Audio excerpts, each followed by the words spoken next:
বিশ্বনবীর মোবারক হাত, পবিত্র হাত আমার মাথার চুলের যেই জায়গায় লেগেছে, আমি চাই ওই চুলগুলা নিয়ে আমি আমার কবরের ভিতরে যাব। সাইয়েদনা আবু মাহজুরা রাদিয়াল্লাহু তাআলা আনহু ইন্তেকালের আগের পর্যন্ত মাথার সামনের চুলগুলা কাটে নাই। মাথার সামনের চুল তিনি কাটেন নাই। সুবহানাল্লাহি বিহামদি। কেমন ভালোবাসতেন বিশ্বনবী সাহাবীদেরকে, সাহাবারা কেমন ভালোবাসতেন বিশ্বনবীকে। অষ্টম হিজরিতে হুনাইনের যুদ্ধে রাসূল সাল্লাল্লাহু আলাইহি ওয়াসাল্লাম ফিরে আসতেছেন মদিনায়। পথিমধ্যে বেলাল রাদিয়াল্লাহু তাআলা আনহু আযান দিচ্ছেন। কি দিচ্ছেন? তো পাশে ছিল মুশরিকদের একটা পল্লী, কিছু মুশরিক তরুণ, কিছু অমুসলিম কিশোর, তারা আযানকে ব্যঙ্গ করতেছে। আমাদের বাংলায় মুখ ভেঙ্গানো বলে আর কি। বেলাল রাদিয়াল্লাহু তাআলা আনহু আযান দিচ্ছেন, ওই বাচ্চাগুলো মুশরিক, তো ওরা আযানকে ব্যঙ্গ করতেছে, বিকৃতি করে ওরাও আযান দিচ্ছে। উদ্দেশ্য হচ্ছে আযানকে নিয়ে ঠাট্টা করা। উদ্দেশ্য কি? ঠাট্টা করা। ব্যাপারটা মনে কষ্ট পাওয়ার মতো ব্যাপার না? কিন্তু বিশ্বনবী ওইখানে দেখেন কি খুঁজলেন। বিশ্বনবী খেয়াল করলেন অমুসলিম কিশোরদের মধ্য থেকে একটা কিশোরের গলাটা বড় দরাজ গলা, কণ্ঠটা বড় সুন্দর। খেয়াল করে দেখলেন যে কিছু কিশোর বেলালের আযানকে ব্যঙ্গ করে, বিকৃতি করে, কিন্তু একজনের কণ্ঠ দেখতে পাচ্ছেন না এত দূরে, কিন্তু কণ্ঠটা বড় সুন্দর, দরাজ গলা। বিশ্বনবী সাহাবীদেরকে বললেন, ধরো এগুলারে, ধরো। সবগুলারে ধরে বিশ্বনবীর সামনে আনা হলো। ওরা হাঁটু গেড়ে বসলো। বিশ্বনবী বললেন, তোমাদের মধ্যে কে যেন ব্যঙ্গ করে আযান দিচ্ছিল, তার গলাটা বড় উঁচু, গলার বেসটা বড় মজবুত, মেলোডিয়াস, সুমধুর কণ্ঠ, কে? আবু মাহজুরা বলে, আমার বন্ধুরা সবাই আমার দিকে আঙ্গুল দেখায়, আমি পড়ে গেছি বিপদে।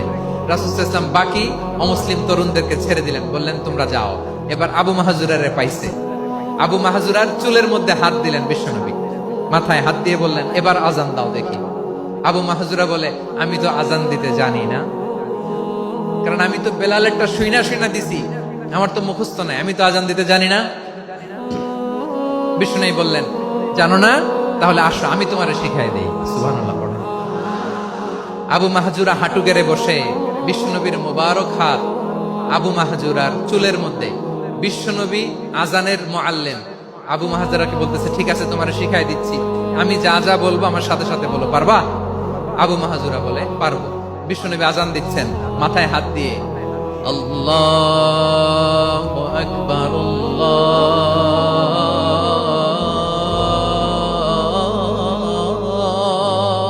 আকবার।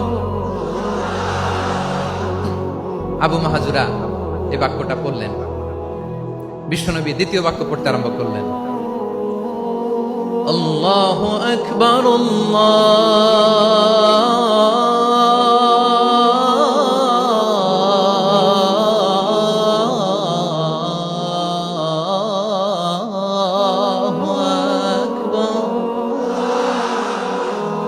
আবু মাহজুরা এই বাক্যটা বললেন। বিশ্বনবী আবু মাহজুরার মাথার মধ্যে হাত দিয়ে তৃতীয় বাক্য বললেন,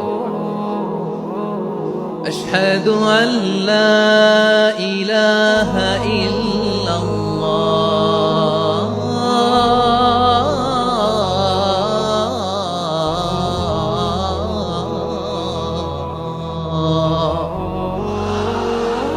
আবু মাহজুরা তৃতীয় বাক্য বললেন। বিশ্বনবী একটা বাক্য পরে আবু মাহজুরা পরে, বিশ্বনবী পরে আবু মাহজুরা পরে। আবু মাহজুরা কিন্তু অমুসলিম, মুশরিক।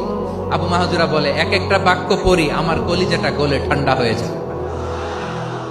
এতদিন মুহাম্মদকে গালি দিতাম, এখন মুহাম্মদ আমার মাথায় যখন হাত রাখছে আমার সারা শরীর ঠান্ডা হয়ে গেছে।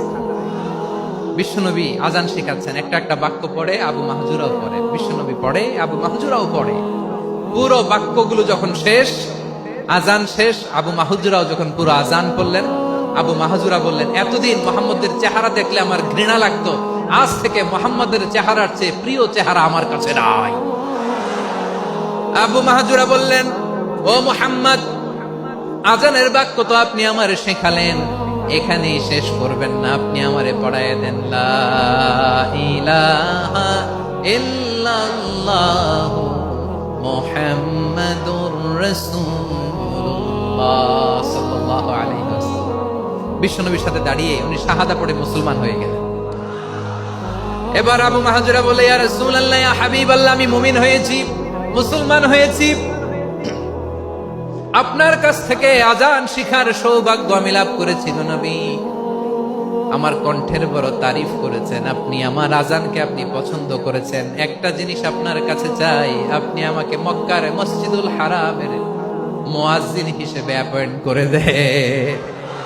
বিষ্ণু ঈসা ইসলাম বললেন, যাও আবু মাহজুরা, আমি তোমাকে পৃথিবীর শ্রেষ্ঠতম মসজিদ মক্কার মসজিদুল হারামের মুয়াজ্জিন হিসেবে অ্যাপয়েন্ট করে দিল। দেখছেন কিভাবে ট্যালেন্ট হান্টিং করতে হয়, কিভাবে হিউম্যান রিসোর্স মানব সম্পদকে ব্যবহার করতে হয়। আসছিল আজানকে ভেঙাইতে, আসছিল কেন? আজানকে ব্যঙ্গ করার জন্য, বিকৃত করার জন্য। আজানকে বিকৃত করতে যে ইসলামের সবচেয়ে শ্রেষ্ঠ মসজিদের মুয়াজ্জিন হয়ে গেল। পড়েন সুবহানাল্লাহ। হযরত আবু মাহজুরা রাদিয়াল্লাহু তাআলা আনহু ওনার এই সুললিত কণ্ঠ ব্যবহার করে মসজিদুল হারামে এত সুন্দর করে আল্লাহু আকবার বলে আজান দিতেন। মানুষগুলোর, মুসল্লিগুলোর, মক্কাবাসীর হৃদয়কে তিনি বিগলিত করে দিতেন। মানুষের হৃদয়কে ঠান্ডা হয়ে যেত। শুধু এখানেই শেষ না আমার যশোরের ভাইয়েরা। বিশ্বনবী যখন সাইয়েদনা আবু মাহজুরা রাদিয়াল্লাহু তাআলা আনহুকে আজান শিখাচ্ছিলেন, বলেন তো বিশ্বনবীর হাতটা কোথায় ছিল? আবু মাহজুরার মাথার সামনে, এই চুলের উপরে ছিল। আবু মাহজুরা ওই স্মৃতিটাকে ধারণ করবার জন্য, ওই স্মৃতিকে বহন করার জন্য বিশ্বনবীর মোবারক হাত আবু মাহজুরার কপালের চুলের যেই জায়গায় লেগেছে, মৃত্যুর আগের দিন পর্যন্ত আবু মাহজুরা মাথার ওই চুলে কোনোদিন ছুরি আর কামার লাগায় নাই, সেখানে কেচি লাগায় নাই, চুলের মধ্যে খুর লাগায় নাই। আবু মাহজুরা ডান দিকের চুল কাটতো, বাম দিকের চুল কাটতো, পেছনের চুল কাটতো, সামনের চুল কাটতো না। আবু মাহজুরা রাদিয়াল্লাহু তাআলা আনহুর সামনের চুলগুলো বড় হতে হতে যখন এত বড় হয়ে যায়, তিনি চুলগুলো পেঁচিয়ে মাথার মধ্যে রাখতেন।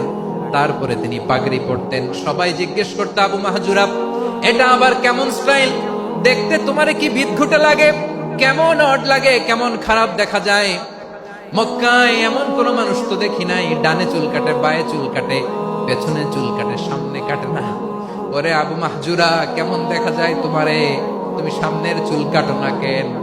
আবু মাহজুরা বলে, আমি হাঁটু গেড়ে পেয়ারা নবীর সামনে বসেছিলাম, আমার এই মাথার চুলের মধ্যে মুবারক হাত লাগিয়ে বিশ্বনবী নিজে আমাকে আজানের প্রতিটা বাক্য শিক্ষা দিয়েছেন। বিশ্বনবীর মুবারক হাত, পবিত্র হাত আমার মাথার চুলের যেই জায়গায় লেগেছে, আমি চাই ওই চুলগুলা নিয়ে আমি আমার কবরের ভিতরে যাব। সাইয়েদনা আবু মাহজুরা রাদিয়াল্লাহু তাআলা আনহু ইন্তেকালের আগের পর্যন্ত মাথার সামনের চুলগুলা কাটে নাই। মাথার সামনের চুল তিনি কাটেন নাই। সুবহানাল্লাহি বিহামদি। কেমন ভালোবাসতেন বিশ্বনবী সাহাবীদেরকে, সাহাবারা কেমন ভালোবাসতেন বিশ্বনবীকে। সামনের চুলগুলো বড় হতে হতে এত বড় ছিল, পেঁচিয়ে রেখে পাগড়ি পরতেন, কাটতেন না। নবীর হাত লেগেছিল। সুবহানাল্লাহ পড়েন। তাহলে what is the lesson? Moral of the story কি? মোরাল অফ দ্য স্টোরি হচ্ছে, আসছিল আজানকে ব্যঙ্গ করার জন্য, বিকৃত করার জন্য, হয়ে গেল মসজিদুল হারামের মুয়াজ্জিন। দেখেন বিশ্বনবী একটা খারাপ সিচুয়েশনের মধ্যে থেকে কি ভালো জিনিস বের করে আনতেন। আমি যে শুরুতে বলেছি কিভাবে তিনি হিউম্যান রিসোর্সকে ডেভেলপ করেছেন, ম্যানেজ করেছেন। তিনি যে চৌকস ট্যালেন্ট হান্টার ছিল, দেখেন সবার মধ্যে থেকে এর বাছাই করে মুয়াজ্জিন বানাই দিয়েছেন। সুবহানাল্লাহ পড়েন। তার মানে এই না সবাইরে ধরে ধরে উনি মুয়াজ্জিন বানাইছেন। যার যেই ট্যালেন্ট আছে তাকে ওই কাজে অ্যাসাইন করেছেন। যার যেই প্রতিভা আছে তার প্রতিভাকে ইসলামের কাজে লাগিয়েছেন। সুবহানাল্লাহ পড়েন।